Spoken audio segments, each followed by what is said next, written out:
ассалому алайкум бинандагони гиромӣ. чун ҳама огаҳӣ дорем 28 ноябри соли 2020 бо қарори ҳукумати ҷумҳурии тоҷикистон таҳти рақами 647 барномаи рушди забони давлатӣ барои солҳои 2020-2030 тасдиқ гардид.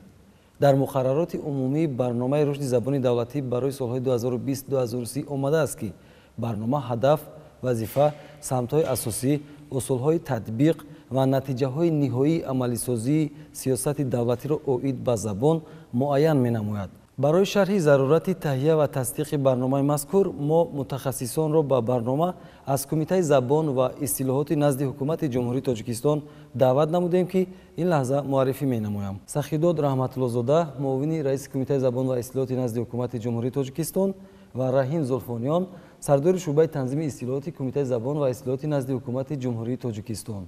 чӣ зарурат пеш омад ки барномаи рушди забони давлатӣ барои солҳои 2020-2030 таҳия ва тасдиқ карда шавад? масъалаи забон яке аз масъалаҳои бисёр мубрам, яке аз масъалаҳои бисёр муҳими сиёсати давлатӣ дар самти пешрафту шукуфоӣ ва нумӯи яке аз арзишҳои миллӣ ҷумҳурии Тоҷикистон, махсусан яке аз арзишҳои ки забон аст. дар ҳамин самт корҳои зиёде дар давраи истиқлолият шудааст. махсусан аз вақте ки комиссияи татбиқи забон дар бораи пешрафти кори забон таъсис шуд, ки ин соли 2004 буд. аммо баъдан зарурати зиёди пешрафт, тавсия, густариши забони тоҷикӣ ҳукумати ҷумҳурии Тоҷикистонро водор сохт ки аввалин барнома дар бораи рушди забони давлатӣ тасдиқ, қабул ва тасдиқ шавад, ки ин соли 2012 буд.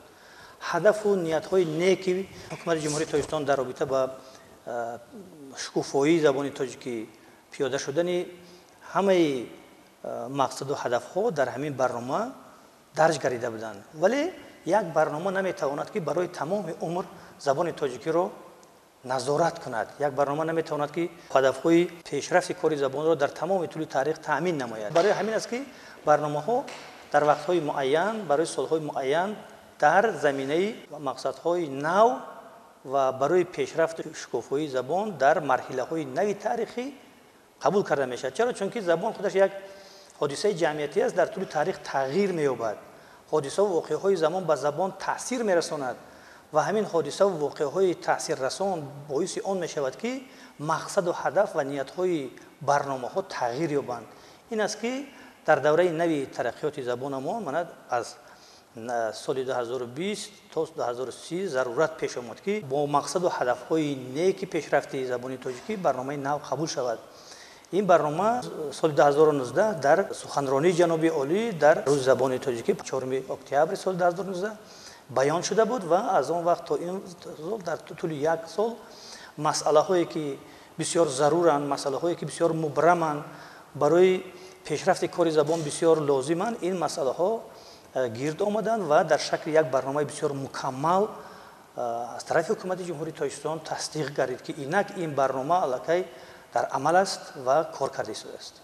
дар ҳақиқат устод дуруст қайд карданд ва бубинед ки зарурати таҳия ва тасдиқи барнома воқеан дар рушду густариши минбаъдаи забони давлатӣ дар ҳудуди ҷумҳурии Тоҷикистон ва ҳатто дар ҳудуди берун аз кишвар дар ин барнома тарҳрезӣ гардидааст ва минбаъд барои рушду густариши забони давлатӣ ҳамон ки забони тоҷикӣ ҳаст тибқи анамин барнома ва тибқи гӯем нақшаи амалисозии он умедбарон мебандем ки бисёр мушкилот ва муаммоҳо ё корҳои ҳалноштае ки дар самти рушду густариши забон ба нақша гирифта шудаанд дар ин давра, яъне тӯли 10 сол амалӣ хоҳанд гардид, ки ин боз як гӯем пешравии ҷомеаи мо дар даврони таҳоҷуми забонҳо ки аз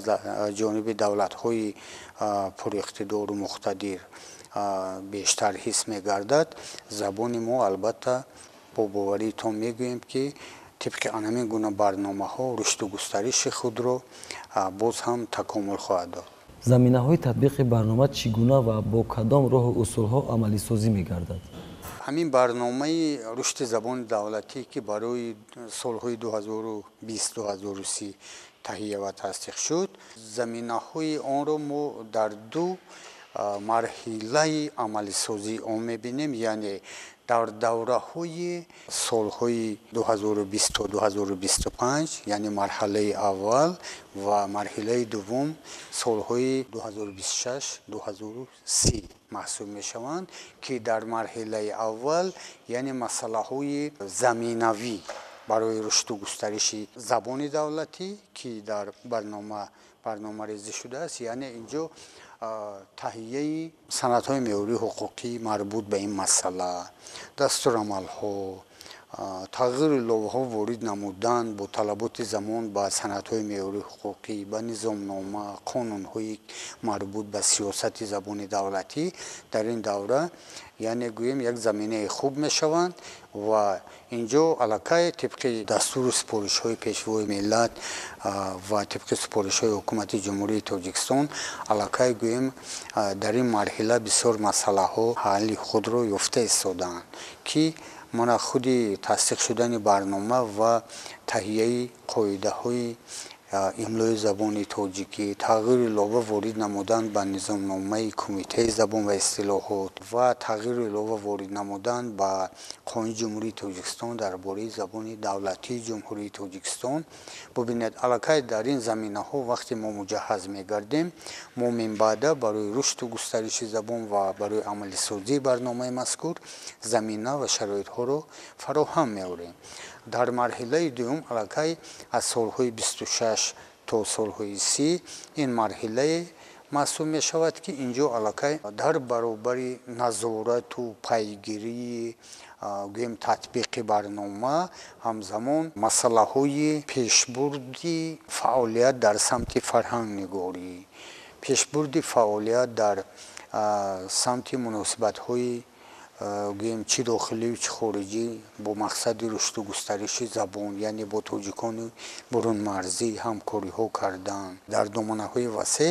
Ин аллакай аз солҳои 26 дар 5 соли охир мо марҳилаҳои гӯем вазифаву мақсадҳои аллакай мубрамтару ки ба рушду густариши забон бевосита як таконе мебахшанд, дар ин давра ин марҳилаҳо баррасӣ хоҳанд гардид. пуштибони асосии забони давлатӣ, яъне заминаи асосӣ суханрониҳои ҷаноби олӣ ҳастанд. яъне мо пеш аз ҳама такя ба дастуру супориш ва роҳнамоиҳои бевоситаи роҳбари давлат ин барномаро таҳия кардем ва заминаи бисёр муҳими сиёсӣ ба шумор меравад. яъне аз тарафи шахси аввали ҷумҳурӣ дар робита ба забон ғамхориҳои ниҳоят бесобиқа зоҳир шуданд, ки ҳамин гуна барномаҳо дастгирӣ меёбанд. ин аст ин як заминаи бисёр муҳими сиёсӣ. дуюм ин ки қонуни ҷумҳурии Тоҷикистон дар бораи забони давлатӣ дорем, ки дар ду марҳала, яке соли 89, яке дигаре соли 2009 бо такмилу иловаҳо қабул шуд ва барои пурратар кардани ин қонун боз ҳам иқдомот давом дорад. ин заминаи дуюм. заминаи аз ҳама боз болотар ин сарқонуни ҷумҳурии Тоҷикистон аст, ки дар моддаи дуюм ишора шудааст, ки забони тоҷикӣ, забони давлатӣ, забони тоҷикӣ аст. ин масъала ҳам моро водор месозад, ки ба масъалаи забон ҳама вақт бо диди замонавӣ муносибат кардем. ҳеҷ вақт кӯҳна намешавад. масъалаи забон масъалае ҳаст, ки дар тамоми давраҳои таърихӣ масъалаи муҳим буд ва масъалаи муҳим боқӣ мемонад, чунки тавре ки ҷаноби олӣ дар чандин баромадҳошон гуфтанд, умри миллат ва умри забон вобаста аст. аз ҳамин нуқтаи назар мо ба масъалаи забон ҳама вақт бояд ки бо меҳру муҳаббат ва таваҷҷӯҳи хоса муносибат кунем. ин аст ки забони тоҷикӣ, забони давлатӣ ва забони модариро дар марҳилаи нав, забони модарие ки мо бо модар мо суҳбат мекунем, як чиз мепиндорем. яъне забони модарии мо забони тоҷикӣ аст ва забони тоҷикӣ забони давлатӣ аст. дар яке аз суханрониҳошон ҷаноби олӣ гуфта буданд, ки касе ба забони модарӣ ба модар ва ба забони модарӣ меҳрубонӣ намекунад, ғамхорӣ намекунад, оҷиз мешавад. این همین سخنی مردمی است، سخنی هست که از قلب مردم بیرون می آید و مثل که پرزیدنت همون پرزیدنتی مردمی است، انا همین خیلی زبان هم زبان مردمی و از قلب انسان ها بیرون آمده. میگن اگر ما همین گونه به زبان ما غمخوری نکنیم، زبان ما پشتیبانی نکنیم، زبان ما رو در سطح اول نگذاریم، در حقیقت ما عاجز میشویم. این چیزی هست که مادر به ما داده است، این چیزی عادی نیست. ممکن است که دیگر چیزها یافت شوند، ولی زبان رو گم کردید، ملت رو گم کردید. از این نقطه نظر برنامه ها زمینه های بسیار مهم سیاسی و حقوقی و اجتماعی دارند. فراموش نکنیم که در برنامه مسئله رشد دیگر زبان ها هم در نظر گرفته شده است. یعنی ما از جامعه جهانی بیرون نیستیم، ما در زمان جهانی شوی وجود داریم. با مقصد نگهداری زبان تاجیکی برنامه سعی کوشش میکرد، ولی از جامعه جهانی ما دور نیستیم. ما زبان های انگلیسی، زبان های روسی و دیگر زبان ها رو، یعنی آموزش آنها رو در تاجیکستان به نقشه گرفته شده است، در برنامه در نظر داشته شده است و همچنین در پیشرفت زبان‌های از بین رفته ایستاده یا اینکه زبان‌هایی که اقلیت‌های ملی هستند و دایره زبان‌های تاجیکی که زبان‌های بدخشی و زبان یغنابی میگیم، به این مسئله هم توجه خاصه ظاهر می‌شود که از هدف‌ها، از نیت‌های نیکی برنامه‌وی پیشرفت کاری زبان به شمار می‌روند. طور شما قید کردید برنامه اولین این رشد زبانی دولتی علاقه عملی شد. خب از تجربه ها چی گفته میتوانیم؟ اون برنامه تا کجا توانست زبان رو رشد بدهد و این برنامه هم در زمینه آن باز آینده راه را چگونه میکشاید؟ در حقیقت تجربه گواه آن است که ما میتوانیم که زبان ما رو پشتیبانی کنیم. یعنی برنامه‌ای که ما داشتیم، برنامه واقعا در مرحله خودش برای دوره خودش مناسب بود، برای دوره خودش پیشروی کاری زبان رو در نظر داشته بود و طبق همون برنامه تمام مؤسسه های دولتی، غیر دولتی، نظام کارگزاری وابسته به همین برنامه پیش رفت و هدف هایی که در برنامه بود، نیت هایی که در برنامه بود، وظیفه هایی که در برنامه بود اساساً اجرا شده است. لیکن گپ همین است که هیچ وقت امکان ندارد که همه چیز در سطح عالی انجام یابد. و چرا؟ چون که این زبان خودش یک کارخانه است، یک کارگاه است.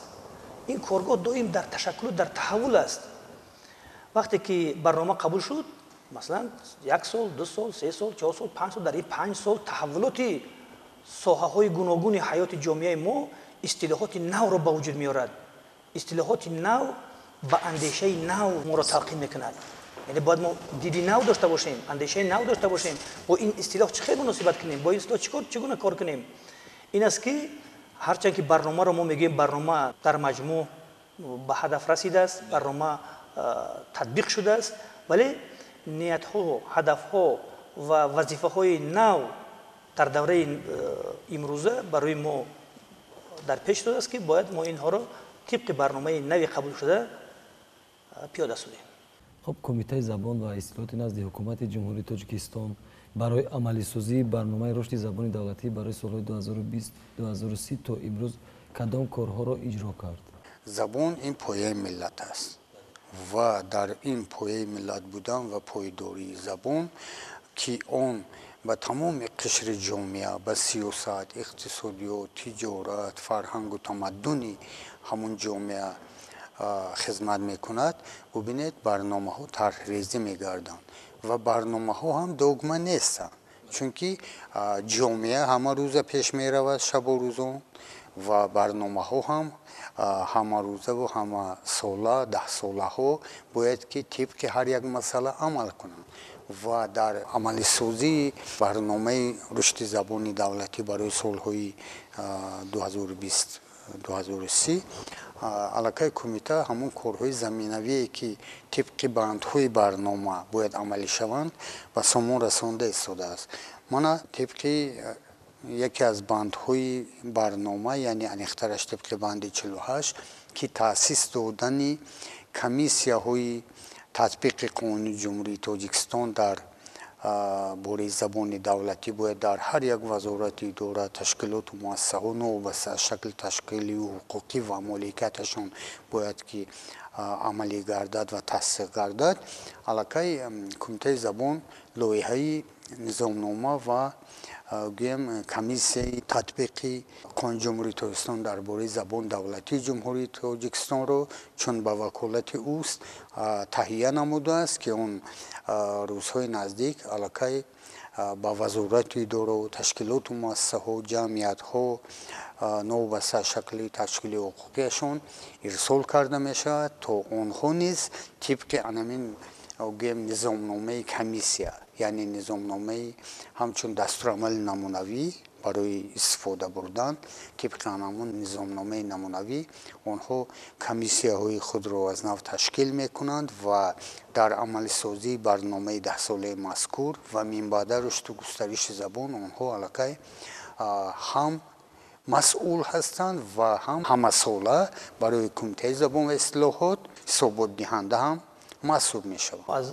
قبول برنامه اگر هرچند که 2-3 ماه هم گذشته باشد لیکن با مقصدی آنکه برنامه دوره های 2020 و 30 را فرا میگیرد ما پیشتر هم اقدامات زیادی را ما کرده بودیم در جمله از جمله برای تهیه نام های محل ها و نام های جغرافیایی که منفعت های ملی جمهوری تاجیکستان را حفظ میکنند اقدام کرده بودیم و همین فهرست نام ها با شرح و توضیحات نهایت گسترده علاقه منظور شده است پیشنهاد شده است که نصیب باشه از طرف حکومت جمهوری تاجیکستان قبول می شود و نامگذاری محل ها جاهای تاریخی کوه و کوتل و کوهسارها قله ها و مثلا دره ها و این چیزها از نو نامگذاری شده منفعت های ملی و وطن پرستی وطن دوستانه ملت تاجیک را در آنجا چه رعایت میکنند. این در برابر این برای تهیه سندهای حقوقی معیاری که در برنامه پیشنهاد شده است ما سندهای حقوقی معیاری برنامه‌وی رو باید که قبول کنیم که در اساس همین سندهای معیاری حقوقی جهت حقوقی پیشرفت زبان تامین گردد. با این مقصد تغییر و علاوه ها به قانون جمهوری تاجیکستان درباره زبان تاجیکی علاقه تهیه شده است و به حکومت جمهوری تاجیکستان برای تصدیق روانه شده است.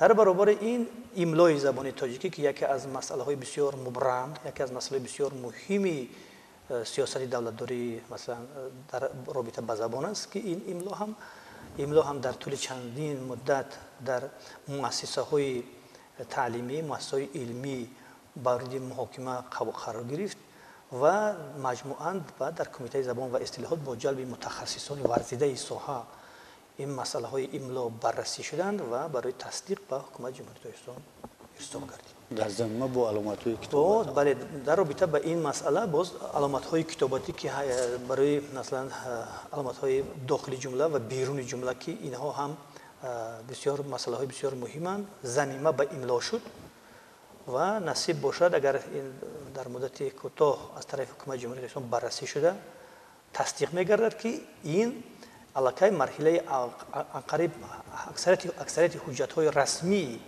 دولتی سندهای حقوقی معیاری که برای سالهای 2021 ما در نظر داشتیم اکثریتشان اجرا شدند.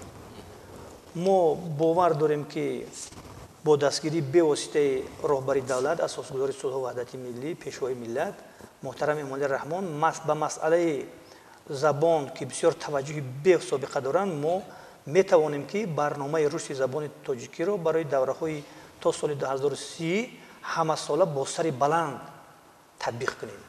برنامه رشد زبان دولتی برای سالهای 2020-2030 برای جمعیت چه اهمیت دارد؟ خودی تهیه برنامه و عمل سازی اون این پیش از همه با جامعه شهروندی ما این یک هدف یک زور است که باید در رشد و تکامل و تحکیم بخشیدن سطح زباندانی شهروندان تاجیکستان خدمت ارزنده نماید و همه در دوره زبان ادبی معیار چی در کارگزاری چی در گفتگو در معاشرت در نقلیات در مجلس و معرکه و رویها باید که امروز ما همه شهروندان نوبسته از قومیت و ملت شهروندان تاجیکستان رو ما در نظر دارم باید که در سطح بلند داننده خوبی زبانی دولتی باشیم و این برنامه چون زینه به زینه دوره به دوره عملی میگردد аз ҳамин масъалаҳо манша гирифта истода.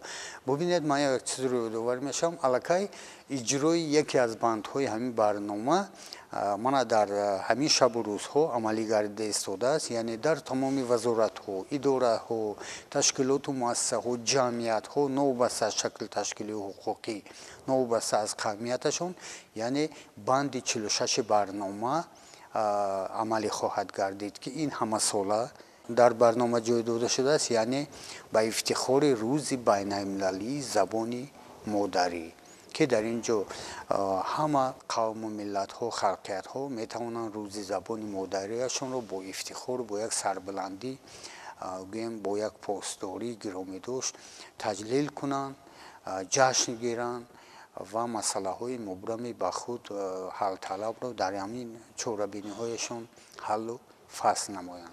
ё ин ки дар банди 59-уми боби чорабиниҳои ҳамин барномаи мазкур ҳамасола тӯли 10 сол, чун дар барномаҳои қаблӣ низ буд, таъсис додани давраҳои омӯзиши забони давлатӣ ва омӯзиши қоидаҳои имлои забони тоҷикӣ дар тамоми вазорату идораҳо, ташкилоту муассисаҳо новобаста аз шакли ташкилии ҳуқуқӣ ва моликияташон.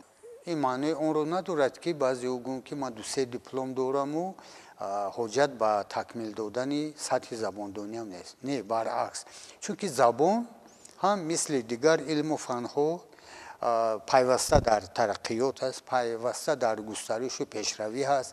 ҳамарӯза як ихтироот, як кашфиёте пайдо мешавад бо як истилоҳу воҷаҳои нав. инро аллакай пеш аз ҳама дар воҷасозию истилоҳсозӣ забон ба дӯши худ мегирад ва кӯшиш мекунад ки дар доираи меъёрии қолабҳои калимасозии забон ҳамун истилоҳ ё воҷа роҳандозӣ гардад ва миёни мардум паҳн гардад.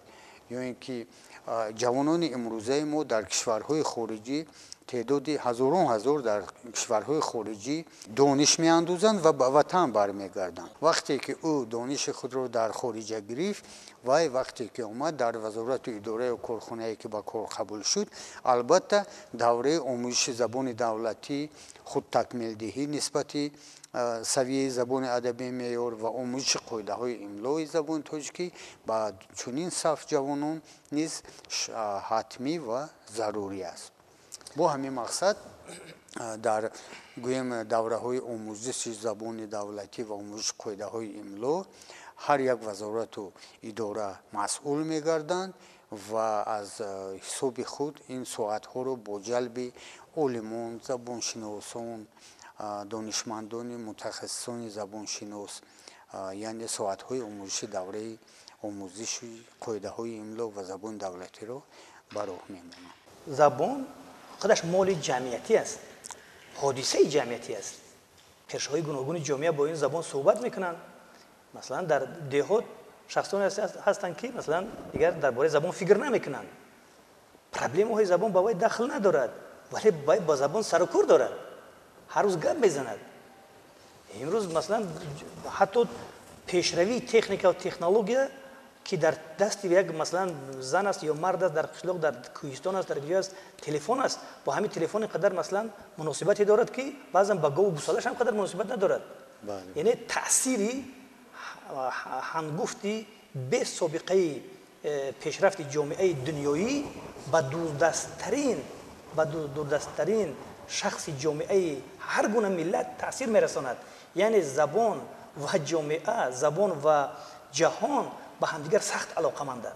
هیچ از اینجا دور رفتن نمیتونه. بنابراین زبان و جامعه با همدیگر توأمند، ولی زبان باید که نظارت داشته باشد. یعنی در دایره قانون‌ها، قاعده‌ها، معیارهای زبان باید که زبانمون رشد و تکامل کند. برای آنکه همین معیارها رعایت شوند، برنامه‌های خاصی دولتی ضرور است. اکنون درست است. مثلا در برای با شخصانی هست که مثلا شرط نیست که گوید که مثلا من گویم که من به خانه میروم. برای آسان‌تر است که من خانه میرم. اینجا لهجه است. برنامه برای به تنظیم درآوردن لهجه ها هم بندی مخصوص دارد. یعنی به تنظیم درآوردن لهجه ها درست است. ما زید نیستیم که شما با لهجهتان مثلا در دایره دیه است، در دایره مثلا امکانات های که با اون زبان گپ میزنید، با لهجه گپ میزنید، اونا محدود نمیکند. ولی وقتی که به منبر میبرید، وقتی که مثلا در تلویزیون صحبت میکنید، وقتی که در رادیو صحبت میکنید، وقتی که با یک مسافر صحبت میکنید، با یک شخصی که مثلا بیگانه هست از دیگر کشور اومده صحبت میکنید، باید که زبان ادبی معیاری تاجیکی رعایت شود که قدر و قیمت زبان معیار از دیگر مثلا ما لهجه های بسیار داریم. در دایره فقط زبان تاجیکی در تاجیکستان ما 4 گروهی لهجه ها است. هر گروهی لهجه های ما باز زیر گروه ها دارد که اگر با اون زیر گروه ها ما گپ زنیم شاید که همدیگر رو نفهمند. برای همین برای آنکه گسترش زبان ما تأمین گردد با مسئله آموزش زبان دولتی، با مسئله جلب نمودن متخصصان به این ساحه بسیار اهمیت جدی میدهند و جامعه را برای رونق رواج زبان تاجیکی تلقی میکنه. امروز هر یک کلمه ما برای ما مهم است و یک کلمه را ریزه حساب کردن لازم نیست. همین کلمه هایی که نابه که در دیه ها در قشلاق ها در جامعه است از تمام مرز و بوم جمع آوری شده در شکل لغتنامه ها و در زمینه همین لغتنامه ها کلمه های بسیار نابش را برای ساحه های گوناگون حیات جامعه ما پیشنهاد شود. درست است اصطلاحات، مسئله اصطلاحات یک از مسائل مهم. اصطلاحاتمون از کجا آب میخورد؟ از یکم مثلا اگر گیریم از ادبیات کلاسیکی، دوم اگر باشه که ما اگر حساب کنیم از حساب کلمه های اقتباسی یا این را یکم میگیم یا دوم فرق ندارد، از حساب کلمه های اقتباسی دنیا، سوم از راه کلمه سازی که ما خودمون کلمه نو سازیم، چهارم منبع بسیار مهم زبان زنده مردم است. مردم با فراستی که دارد کلمه های میسازد که و یگان زبانشناس یگان کسی دیگر ساخته نمیتواند. فراست مردمی تماما بلند است، از دیگر حالت ها زیادتر است. برای همین با مسئله عقیده جامعه، عقیده جمعیت باید متوجه خاصه کنیم. به اهمیتی به این مسئله به اهمیتی به زبان می شود. بنابراین با جامعه باید مکار کنیم، با جامعه مناسبت نیک داشته باشیم، مسئله رشد زبان را در بین قشرهای گوناگون جامعه باید فهمونیم، مسئله های اصطلاحاتمان را تامین کنیم، دایر به ساحه های حیات جامعه ما باید فکر کنیم و همه این چیزها رو برنامه در نظر گرفته است. من باور دارم که اگر به نکته های برنامه ما با دقت اگر نظر کنیم و جهت حل مسئله های در برنامه ذکر شده اگر توجه کنیم، من باور دارم که در 10 سال آینده زبان بسیار ناب و صاف و پاک و بی‌آلایش زبان تاجیکی رو ما در دست داریم. امیدوارم میکنیم که برنامه رشد زبان دولتی برای سالهای 2020-2030 در مدت 10 سال فعالیت خود میتواند رشد زبان تاجیکی را همه جانبه همه طرفه تامین نماید. بینندگان گرامی، با احترام به زبان دولتی اینجا برنامه را به اتمام میرسانیم. سلامت و سعادتمند باشید.